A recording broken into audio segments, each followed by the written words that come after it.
شروع اللہ کا نام لے کر جو بڑا مہربان نہایت رحم والا ہے۔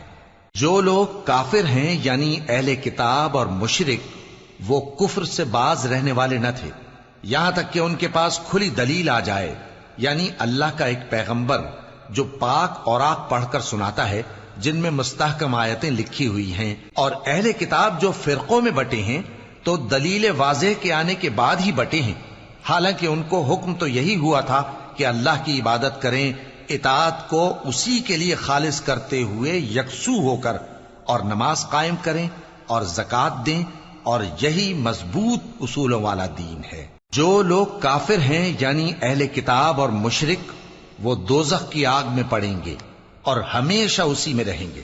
یہ لوگ سب مخلوق سے زیادہ برے ہیں۔ بے شک جو لوگ ایمان لائے اور نیک عمل کرتے رہے وہ تمام خلقت سے بہتر ہیں۔